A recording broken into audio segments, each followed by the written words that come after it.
दोस्तों, electrician theory का जो हम लोग 7वां चैप्टर देख रहे थे, सेल एवं बैटरी, उसका यह 12वें भाग का वीडियो है। 11वें भाग की वीडियो में हमने कई टॉपिकों पर चर्चा किया था, जैसे कि बकलिंग, सेल की निपुणता, कई सारे टॉपिकों पर चर्चा किया था, डिटेल में समझा था। अब आज की इस वीडियो में हम लोग स्थिर करंट विधि और कई सारे टॉपिकों पर हम चर्चा करेंगे। तो ये देखते हैं। सबसे पहले क्या है हमारा टॉपिक, स्थिर करंट विधि। देखिए, इसमें चार्जिंग का जो करंट होता है, बात हो रही है बैटरी चार्जिंग की, तो इसमें जो चार्जिंग का जो करंट होता है उसका मान जो होता है वह हमेशा स्थिर रखा जाता है। ठीक है, जैसा कि नाम से क्लियर हो रहा है, स्थिर करंट विधि।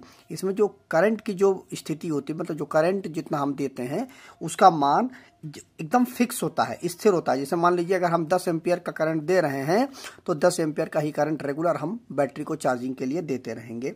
इसमें एक से अधिक, इसमें एक बैटरी हो या एक से अधिक बैटरी हो, 2 बैटरी हो, 3 बैटरी हो, 4 बैटरी हो, इन सारी बैटरियों को हम श्रेणी क्रम में जोड़ देते हैं। ठीक है, श्रेणी क्रम में कैसे जोड़ा जाता है देख लीजिए। जैसे कि मान लीजिए हमारी एक बैटरी ये हो गई, इसके 2 टर्मिनल पॉजिटिव नेगेटिव, ठीक है। ये दूसरी हमारी बैटरी हो गई, इसका पॉजिटिव ये नेगेटिव, ये हमारी तीसरी बैटरी हो गई, ठीक है, इसका ये पॉजिटिव ये नेगेटिव। अब देखिए हमारे पास ये 3 बैटरियां हैं। अब इन बैटरियों को अगर हम सीरीज में जोड़ें, सीरीज में चार्ज करें, तो हम कैसे चार्ज करेंगे। जैसे कि हमारे पास ये मान लीजिए ये हमारी डीसी सप्लाई है, ये पॉजिटिव है और ये हमारी नेगेटिव है। ठीक है, तो सबसे पहले हम बैटरी को सीरीज में जोड़ेंगे। सीरीज में कैसे जोड़ेंगे, इसका जो ये नेगेटिव वाला सिरा है, इस नेगेटिव सिरे को इसके पॉजिटिव सिरे के साथ जोड़ देंगे। ठीक है, और इसका नेगेटिव का सिरा इसके पॉजिटिव के साथ जोड़ देंगे, और इसका जो नेगेटिव का सिरा है और इसका जो पॉजिटिव का सिरा, तो पॉजिटिव वाला ला करके हम इसके साथ जोड़ देंगे, और नेगेटिव वाला जो है वो इस तरह से ले जा करके इसके साथ जोड़ देंगे। अब देखिए इससे क्या होगा कि देखिए इसका नेगेटिव इसके पॉजिटिव के साथ जुड़ा हुआ है, इसका नेगेटिव इसके पॉजिटिव के साथ जुड़ा हुआ है, और इसका नेगेटिव में हमने नेगेटिव सप्लाई दे दी, इसके पॉजिटिव में हमने पॉजिटिव की सप्लाई दे दी। ये हमारी सीरीज हो गया। इस स्थिर करंट विधि में हम बैटरी को सीरीज में जोड़ते हैं, ना कि पैरेलल में। पैरेलल में कैसे बैटरी जोड़ते हैं वो भी देख लीजिए। ये हमारी एक बैटरी हो गई पॉजिटिव नेगेटिव, ये हमारी दूसरी बैटरी हो गई पॉजिटिव नेगेटिव, ये हमारी तीसरी बैटरी हो गई पॉजिटिव नेगेटिव। ये हमारा पॉजिटिव है और ये नेगेटिव है चार्जिंग के लिए जो हमारी सप्लाई है। अब इस बैटरी को हम कैसे श्रेणी क्रम में कैसे जोड़ेंगे, इसका जो पॉजिटिव है वह पॉजिटिव के साथ, इसका जो पॉजिटिव है वह पॉजिटिव के साथ, इसका जो नेगेटिव है वह इसके नेगेटिव के साथ, और इसका जो नेगेटिव है इसके नेगेटिव के साथ, और यहां पर ले जाकर के हम पॉजिटिव दे देंगे और यहां पर ले जाकर के हम नेगेटिव दे देंगे। मतलब इसमें क्या था, सीरीज में क्या था, इसका नेगेटिव इसके पॉजिटिव, इसका नेगेटिव इसके पॉजिटिव के साथ। इसमें क्या है, पॉजिटिव पॉजिटिव को एक साथ जोड़ देंगे और नेगेटिव नेगेटिव को एक साथ जोड़ देंगे, और हम सप्लाई दे देंगे पॉजिटिव नेगेटिव को। बस दोनों में यही अंतर होता है। तो स्थिर करंट विधि में जो हम एक से अधिक बैटरियों को हम श्रेणी क्रम में जोड़ देते हैं, और इसमें क्या होता है कि इसमें एक लैंप बोर्ड हमारा होता है, एक हम अपना जो हमारा बोर्ड होता है, इसमें 110 वोल्ट से लेकर के 220 वोल्ट डीसी सप्लाई हम के साथ इसमें हम दे देते हैं। मतलब यहाँ पर 110 वोल्ट / 220 वोल्ट डीसी सप्लाई हम यहाँ पर देते हैं, और इससे बैटरी हमारी चार्ज होने लगती है। तो आरंभिक चार्जिंग धारा को बैटरी के एच क्षमता के 10वें भाग से ही चार्ज किया जाता है।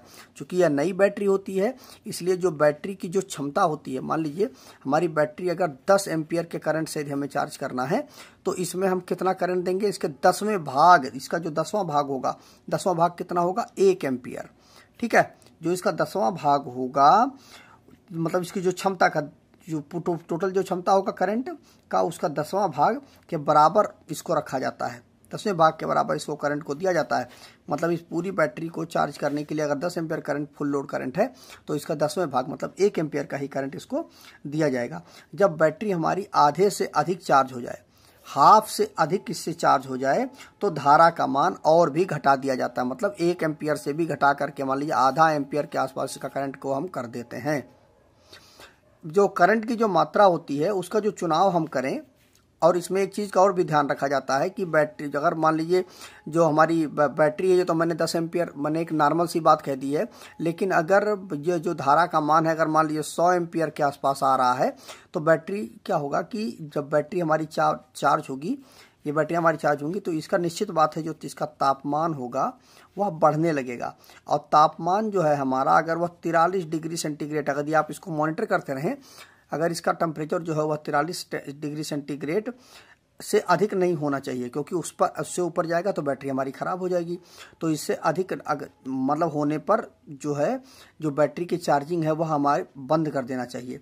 ठीक है, उससे अधिक मतलब इसका टेम्परेचर 43 डिग्री सेंटीग्रेड से ऊपर टेम्परेचर ना बढ़े, तथा चार्जिंग पूरी होने की अंतिम स्थिति में गैस ना निकले, गैसिंग नहीं होनी चाहिए।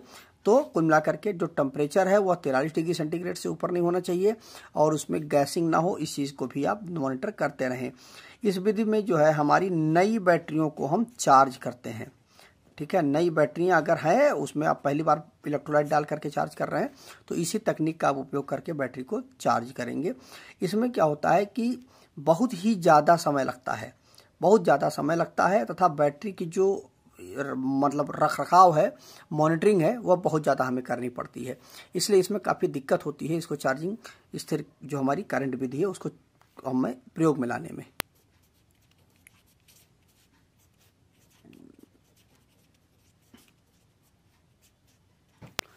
अगला टॉपिक है हमारा स्थिर वोल्टेज विधि।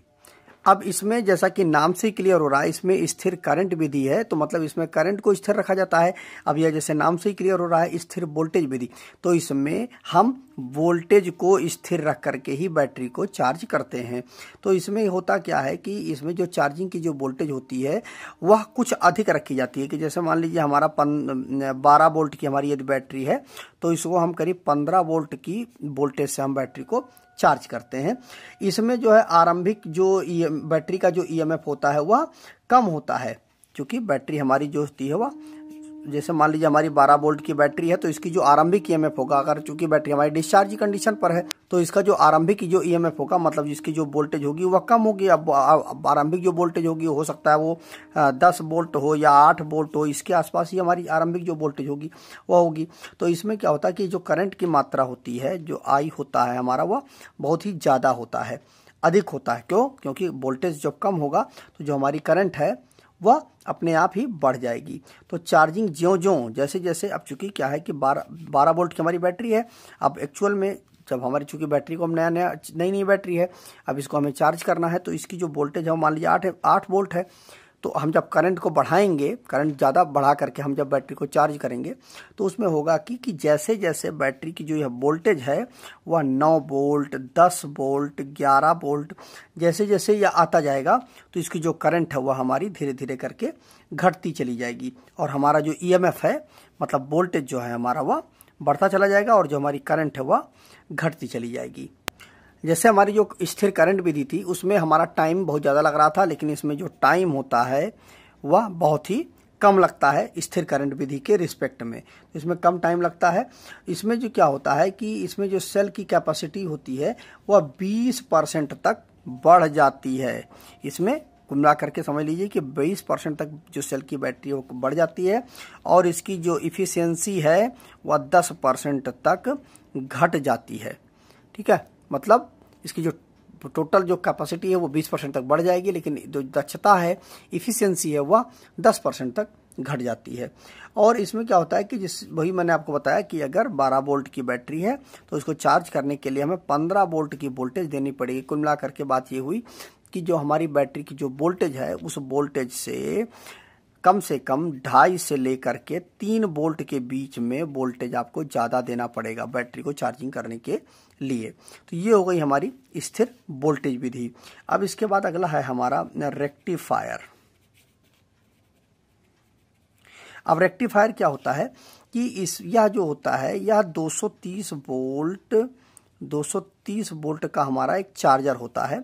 ठीक है, इसमें हम 6 वोल्ट, 12 वोल्ट, 24 वोल्ट, इस तरह से हम बैटरी चार्जर से हम निकालते हैं। अब ये बात आती है कि जो हमारा बैटरी चार्जर होता है वो बनता कैसे है, ये भी तो बात आती है, क्योंकि हम अपनी चूँकि सीधे सीधे तो डीसी हमारी बनती नहीं है, हम जो हमारी एसी सप्लाई होती है उसी को हम डीसी में बदल करके बैटरी को चार्ज करते हैं। तो अब हम बात तो ये आ गई, लेकिन हम डीसी कैसे बदलते हैं, चूँकि हमारी जो वोल्टेज होती है वह हमारी कितनी होती है, 220 वोल्ट की हमारी वोल्टेज होती है, और जो हम डीसी निकालते हैं वह कितने वोल्ट होती है, मान लीजिए हमारे 12 वोल्ट की बैटरी चार्ज करनी तो 12 वोल्ट हमारी डीसी निकलेगी।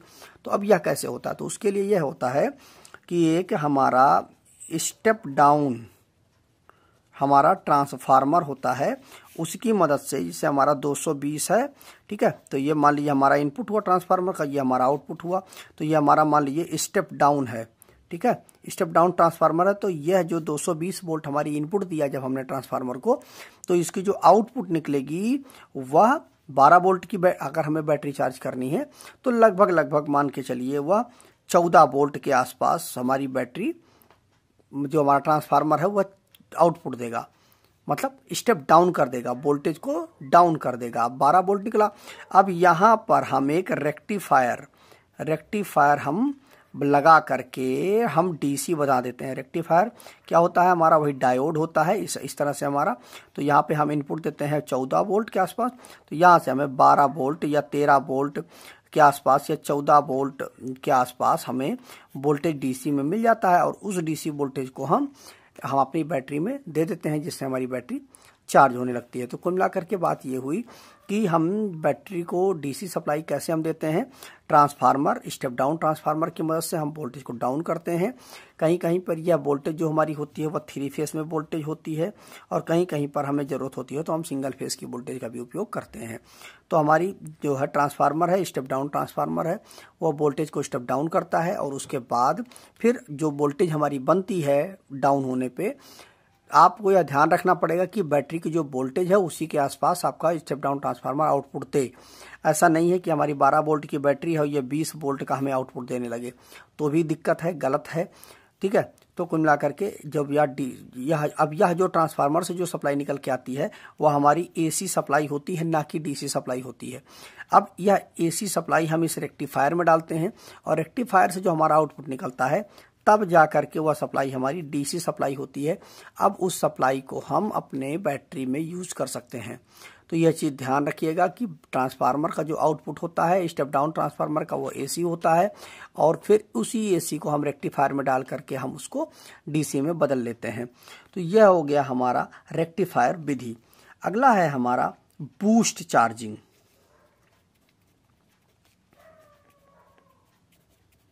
अब बूस्ट चार्जिंग क्या होता है, इस विधि में एक स्पेशल प्रकार का जो डायनमो होता है उसका हम उपयोग करते हैं, उस डायनमो से हम बैटरी को चार्ज करते हैं, इसमें बूस्ट चार्जिंग होने लगती है।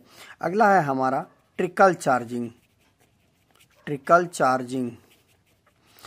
चार्जिंग क्या होता है, इसमें जो करंट जो होता है वह कम होता है, करंट जो होता है वह कम होता है, और बैटरी को बहुत समय तक चार्ज किया जाता है। क्योंकि इसमें करंट कम होता है इसीलिए हम बैटरी को ज़्यादा समय तक चार्ज करते हैं। मैंने आपको पिछली वीडियो के दौरान बताया भी था कि ट्रिकल चार्जिंग क्यों उपयोग करते हैं, कि जब बैटरी हमारी बहुत ज़्यादा समय तक, कुल मिला करके ज़्यादा हम ओवर चार्ज कर दें बैटरी को, या हम ओवर डिस्चार्ज कर दें बैटरी को, ठीक है, तब हम इस विधि का उपयोग करते हैं, ट्रिकल चार्जिंग विधि का। इसमें क्या होता है, जो हमारी करंट होती है वो बहुत ही कम होती है, और कम करंट होने की वजह से, चूंकि सारा कुछ तो हमारा करंट के ऊपर निर्भर करता है ना, कि ज़्यादा हम जब करंट देंगे तो बैटरी हमारी जल्दी चार्ज हो जाएगी, जब हम कम करंट देंगे तो बैटरी हमारी लेट में चार्ज होगी। तो कुल मिलाकर के बात ये हुई कि जब ओवर चार्ज या ओवर डिस्चार्ज हमारी बैटरी हो जाती है तब हम जा करके इस विधि का उपयोग करते हैं। कि अब यह जो विधि होती है इसमें सबसे बड़ी बात यह होती है कि यह जो हम क्या करते हैं, जब ओवर चार्ज या ओवर डिस्चार्ज होगी तो हमारी बैटरी में क्या दिक्कत आ जाएगी, सल्फेशन की दिक्कत आ जाएगी। मैंने आपको अभी पिछली वीडियोस के दौरान बताया भी था कि सल्फेशन क्या होता है, कि जो हमारी बैटरी होती है उसके जो टर्मिनल होते हैं उस पर सफ़ेद सफ़ेद कलर का लेड सल्फेट जम जाता है। वह जो हमारा सफ़ेद कलर का होता है, लोग क्या करते हैं कि उस लेड सल्फेट को कैसे हटाते हैं, कैसे ख़त्म करते हैं, कि जो टर्मिनल होता है उसके ऊपर ग्रीस या वैसलीन लगा करके जो है फिर जो हमारा कांटेक्ट होता है उसको टाइट करते हैं।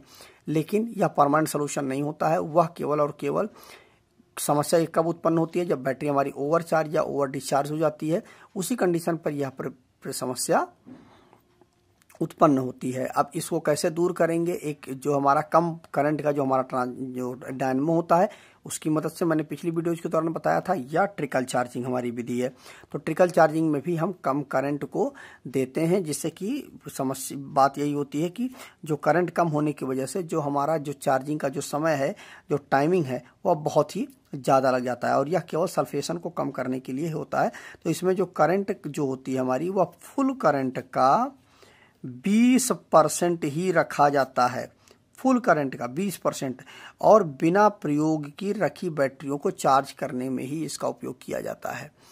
इसी का मतलब काफ़ी दिनों से हमारी बैटरी रखी हुई है यूजलेस, हम उस पर कोई भी काम नहीं कर रहे हैं, जिससे वह ओवर हमारी डिस्चार्ज हो गई है, तो वहाँ पर हम इस विधि का उपयोग करके बैटरी को अपनी चार्ज करते हैं, जो कि फुल चार्ज। चूँकि इसमें क्या है, करंट की मात्रा कम है, तो कितनी कम होती है करंट की मात्रा, अगर 100 एम्पियर का यदि करंट से नॉर्मल करंट यदि हम चार्ज कर रहे हैं, तो इसमें 20 एम्पियर का करंट दे करके ही बैटरी को हम चार्ज करेंगे। कुल मिला करके धीरे धीरे करके हम अपनी बैटरी को चार्ज करेंगे, और जब हम बैटरी को इस तरह से हम फुल चार्ज कर लेंगे, तो जो सल्फेशन की जो हमारी प्रक्रिया है, जो समस्या है, वो हमेशा के लिए दूर हो जाएगी। अगला है हमारा टॉपिक फ्लोट चार्जिंग। यह बहुत ही महत्वपूर्ण टॉपिक है। क्या होता है कि फ्लोट चार्जिंग में क्या होता है कि जो हमारी बैटरी होती है वह हमेशा चार्जर के साथ में जुड़ी रहती है। ठीक है, कुल मिलाकर के ये बात हुई कि जैसे कि हमारा जो इन्वर्टर होता है उसका आउटपुट जो हमारा निकलता है वो हमारी बैटरी में जाता है। ठीक है, ये बैटरी में जा करके यह इस तरह से कनेक्ट हो जाता है।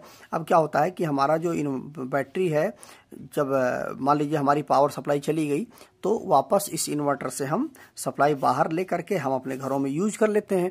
उसके बाद जब हमारी बैटरी जब पावर आती है, तो क्या होता है, तब तक घर में कुछ ना कुछ तो बैटरी हमारी डिस्चार्ज हो जाती है ना। तो उस कंडीशन पर क्या होता है कि वापस फिर से बैटरी हमारी चार्ज होने लगती है। मतलब हमें बार बार इसके टर्मिनलों को ना खोलने की ज़रूरत है और ना ही लगाने की ज़रूरत है। इससे क्या होता है कि चूँकि परमानेंटली कनेक्ट होने की वजह से बैटरी हमारी लगातार चार्ज होती रहती है और डिस्चार्ज भी होती रहती है, और इसमें ना ही हमें कनेक्शन नहीं करना पड़ता है बार बार। बैटरी हमारी जब डिस्चार्ज होती है अपने आप फिर वो चार्ज हो जाती है, फिर अपने आप वो डिस्चार्ज हो जाती है। इसमें एक फार्मूला होता है कि बैटरी की इनपुट ऊर्जा होती है, बैटरी की इनपुट ऊर्जा बराबर होता है V into I into time. ठीक है, ये फार्मूला होता है। और बैटरी की आउटपुट ऊर्जा क्या होती है हमारी, EB into I into time. ये भी हमारा फार्मूला होता है। ये आपको आगे चल करके जो हमारे न्यूमेरिकल हैं उसमें आपको सॉल्व करने के लिए मिलेगा। और तीसरा जो हमारा होता है current I is equal to होता है V माइनस EB बटे R। ठीक है, जिसमें से जो हमारी V है, यह हमारी V है, यह हमारी सप्लाई वोल्टेज है। ठीक है, वोल्टेज है। इसमें EB इज इक्वल टू है बैटरी का बैक EMF। ठीक है, और उसके बाद जो हमारा R है, यह R क्या है, हमारा कुल प्रतिरोध है। ठीक है, प्रतिरोध है कुल प्लस आंतरिक प्रतिरोध है। ठीक है, आंतरिक प्रतिरोध है किसका, बैटरी का। बैटरी का आंतरिक प्रतिरोध है। और जो हमारा I है यह हमारा करंट है। ठीक है, तो ये चीजें हैं हमारी। ये फार्मूला आप नोट कर लीजिएगा, या आपको आगे न्यूमेरिकल वगैरह सॉल्व करने में बहुत ही ज़्यादा हेल्प करेगा। ठीक है, तो दोस्तों आज के इस वीडियो में हमने कई सारे टॉपिकों को चर्चा किया है। अब आइए इन सारी चीज़ों को आप नोट कर लीजिए, जिससे आपका एक नोट्स तैयार हो जाए। नोट कर लीजिए स्थिर करंट विधि। इसमें चार्जिंग करंट का मान स्थिर रखा जाता है। इसमें एक या अधिक बैटरी को श्रेणी क्रम में संयोजित करके एक लैंप बोर्ड से 110 या 220 वोल्ट डीसी से जोड़ा जाता है। इसमें आरंभिक चार्जिंग धारा को बैटरी की AH क्षमता के 10वें भाग के बराबर रखा जाता है। जब बैटरी आधे से अधिक चार्ज हो जाती है तो धारा का मान कम कर दिया जाता है। ठीक है, मतलब कुल मिलाकर के धारा का मान पहले कम होता है, फिर उसके बाद और भी हम कम कर देते हैं। स्थिर वोल्टेज विधि क्या होती है? इसमें चार्जिंग वोल्टेज का मान सदा स्थिर रहता है। इसमें चार्जिंग वोल्टेज बैटरी वोल्टेज से कुछ अधिक रखा जाता है। अगला है हमारा रेक्टिफायर विधि। बैटरी चार्जर 230 वोल्ट को 6 वोल्ट, 12 वोल्ट, 24 वोल्ट में बदलकर चार्ज करता है, जो हमारा रेक्टिफायर होता है। बूस्ट चार्जिंग क्या होती है? इस विधि में विशेष प्रकार के डायनेमो का प्रयोग किया जाता है। ट्रिकल चार्जिंग, इसमें कम करंट पर बैटरी को बहुत समय तक चार्ज किया जाता है। इससे सल्फेशन घट जाती है, सल्फेशन की प्रक्रिया जो होती है हमारी वो कम हो जाती है। इसमें करंट फुल करंट का 20% होता है। बिना प्रयोग की रखी बैटरी इसी से चार्ज की जाती है। मतलब ज़्यादा दिनों तक अगर बैटरी आपकी रखी हुई है तो इसी का प्रयोग करके हम बैटरी को चार्ज करते हैं, या बहुत ज़्यादा आपकी बैटरी ओवर चार्ज हो गई है तो भी जो सल्फेशन की प्रक्रिया होती है वो इसी के माध्यम से हमारी दूर होती है। अगला है हमारा फ्लोट चार्जिंग। इसमें बैटरी सप्लाई के साथ जुड़ी रहती है तथा अपने आप चार्ज व डिस्चार्ज होती रहती है। इसमें बैटरी को रिमूव नहीं किया जाता है। बैटरी हमेशा चार्जिंग के साथ जुड़ी रहती है और अपने आप वो चार्ज होती रहती है। फिर जब हम उसको यूज कर लेते हैं तो हमारी बैटरी डिस्चार्ज हो जाती है और बाद में फिर हमारी बैटरी चार्ज होती रहती है। जो चार्जिंग डिस्चार्जिंग प्रक्रिया जो है लगातार अनवरत चलती रहती है। ये फार्मूला आप नोट कर लीजिए। बैटरी की इनपुट ऊर्जा is equal to V into I into time. Battery की आउटपुट ऊर्जा is equal to EB into I into time. Current I is equal to V minus EB upon R। V voltage, V क्या है? Supply voltage. EB क्या है? Battery का back EMF है। R क्या है? कुल प्रतिरोध प्लस आंतरिक प्रतिरोध बैटरी का। और I क्या है? चार्जिंग करंट है। तो अगली वीडियो में हम लोग और कई सारे टॉपिकों पर, बैटरी चार्जिंग और कई सारे टॉपिकों पर चर्चा करेंगे। तो आज के इस वीडियो में बस इतना ही। मिलते हैं नए वीडियो में। नमस्कार दोस्तों।